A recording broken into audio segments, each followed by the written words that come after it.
ನಮಸ್ತೆ ಗೆಳೆಯರೆ, ಇದು ನಮ್ಮ ತಿಯೋ. ನೋಡಿ, ಇವತ್ತು ನಿಮಗೊಂದು ಅನಿಮಲ್ ಸೈಕಾಲಜಿ ತೋರಿಸ್ತೀನಿ.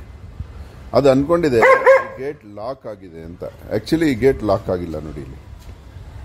ಹಾಗಾಗಿ ಅದು ಆಚೆ ಬರೋದಕ್ಕೆ ಕೇಳ್ತಾ ಇದೆ ವಿನಃ ಗೇಟ್ ತಳ್ಕೊಂಡು ಬರೋಣ ಅನ್ನೋದು ಗೊತ್ತಿಲ್ಲ. ಅದಕ್ಕೆ ಪ್ರಯತ್ನ ಪಡಲ್ಲ. ಇದು ಅನಿಮಲ್ ಸೈಕಾಲಜಿ. ನೋಡಿ, ಹಿಂಗ್ ಬಂತಿದ್ದು. ಅದು ಗೇಟಲ್ಲಿ ಬರ್ಬೋದಾಗಿತ್ತು. ಇವಾಗ ಮತ್ತೆ ಒಳಗಡೆ ಹಾಕಿ ತೋರಿಸ್ತೀನಿ.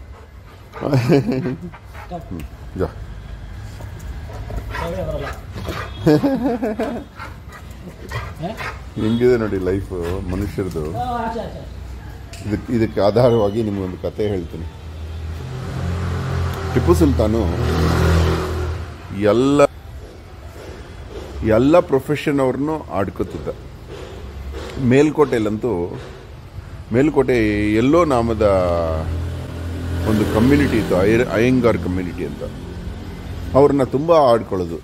ಒಬ್ಬ ಧರ್ಮಾಂಧ ಬಂದು ಟಿಪ್ಪು ಸುಲ್ತಾನ್ ಸೇರ್ಕೊಳ್ಳೋವರೆಗೂ ಅವನಿಗೆ ಇರಲಿಲ್ಲ ಈ ಧರ್ಮ ಆ ಧರ್ಮ ಅನ್ನೋ ಭೇದ. ಆತ ಯಾರೋ ಅರಬಿಯಿಂದ ಬಂದ ತಕ್ಷಣ ಇವನ ಮನಸ್ಸಲ್ಲಿ ಈ ಧರ್ಮ ಶ್ರೇಷ್ಠ ಆ ಧರ್ಮ ಅಲ್ಲ ಅನ್ನೋದು ಬಂದ್ಬಿಡ್ತು. ಆಗ ನಡೆದ ಘಟನಾವಳಿಗಳು ನೋಡಿ.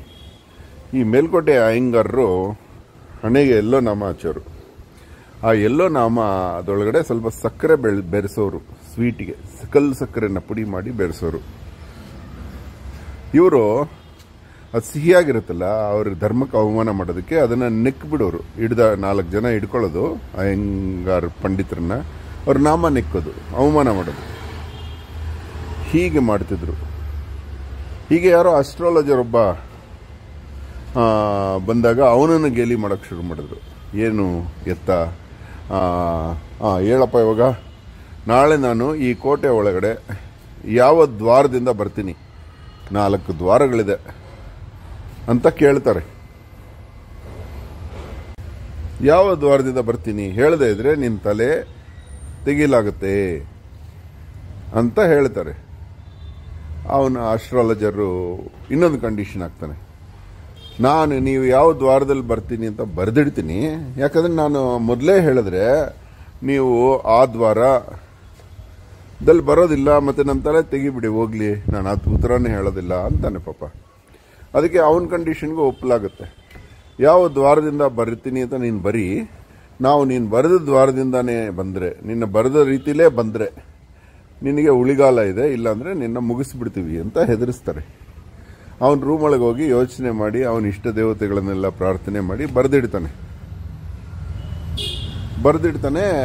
ಇವನು next day morning Tipu Sultan ಬರ್ತಾನೆ. ಯಾವ ದ್ವಾರದಲ್ಲಿ ಬರೋದು, ನಾನು ಒಳಗಡೆ ಹೋಗೋದು, ಯಾವ ದ್ವಾರದಲ್ಲಿ ಹೋಗಬೇಕು ಅಂತ ಯೋಚನೆ ಮಾಡ್ತಾ ಕೂತ್ಕೋತಾನೆ.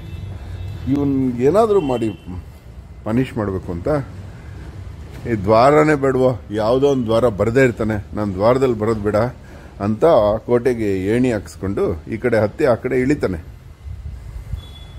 ಆವಾಗ ಆತ ಬರೆದಿರೋದನ್ನ ತೆಗಿಸಿ ನೋಡ್ತಾರೆ. ಅವನು ಯೋಚನೆ ಮಾಡಿ ಮಾಡಿ ಮಾಡಿ ಮಾಡಿ ತಿಕ್ಕಲಾಟನೇ ಬೇಡ, ನಾಳೆ ಟಿಪ್ಪು ಸುಲ್ತಾನು ಕೋಟೆ ಒಳಗಡೆ ಯಾವ ದ್ವಾರದಲ್ಲೂ ಬರೋದಿಲ್ಲ ಅಂತ ಬರೆದುಬಿಟ್ಟಿರ್ತಾನೆ. ಹಂಗೆ ಗೇಲಿ ಮಾಡೋ ಉದ್ದೇಶದಿಂದ ಯಾರು ಗೆಲ್ಲೋಕ್ಕಾಗೋದಿಲ್ಲ. ಗೇಲಿ ಮತ್ತೆ ಗೆಲ್ಲು ನೋಡಿ ಹೆಂಗಿದೆ. ಅದಕ್ಕೆ ಯಾವತ್ತೂ ಯಾರನ್ನು ಗೇಲಿ ಮಾಡಬಾರ್ದು. ಇಂಥ ಘಟನೆಗಳು ತುಂಬಾ ನಡೆದಿದೆ ನಮ್ಮ ದೇಶದಲ್ಲಿ. ಆ ಮೇಲ್ಕೋಟೆ ಅಯ್ಯಂಗಾರ್ ಕತೆ ಅರ್ಧಕ್ಕೆ ನಿಲ್ಲಿಸಿದೆ ನಾನು. ಕಡೆಗೆ ಇವರು ಖಡ್ಗ ಹಿಡಿಯೋರೆಲ್ಲ ಇವರೆಲ್ಲ ಒಂದು ಮೀಟಿಂಗ್ ಮಾಡ್ಕೋತಾರೆ. ಮೀಟಿಂಗ್ ಮಾಡಿಕೊಂಡು ಹೇಗೆ ಇವರಿಗೆ ಪಾಠ ಕಲಿಸೋದು ಅಂತ ಆವತ್ತಿಂದ ನಾಮದಲ್ಲಿ ಕಾಲಕೂಟ ವಿಷ ಬೆರೆಸ್ಕೋತಾರೆ. ಆ ಎಲ್ಲೋ ನಾಮದಲ್ಲಿ ಸಕ್ಕರೆ ಬದಲು ವಿಷ ಬೆರೆಸ್ಕೋತಾರೆ. ನೆಕ್ಕದವನ್ನೆಲ್ಲ ನೆಗೆದು ಬಿದ್ದು ಸಾಯ್ತಾ ಇರ್ತಾನೆ. ಹೆಂಗಿದೆ ನೋಡಿ ಒಬ್ಬರಿಗೊಬ್ಬರು. ಹಿಂಗೆ ಮನುಷ್ಯನ ಬುದ್ಧಿ ಜೊತೆ ಆಟಗಳು ಆಡಬಾರ್ದು ಅನ್ನೋದಕ್ಕೆ ಇದು ಸಾಕ್ಷಿ. ಧನ್ಯವಾದ. ತಾತ ಹೇಳಿದ ಕಥೆಯೊಂದಿಗೆ ಅಹೋರಾತ್ರ.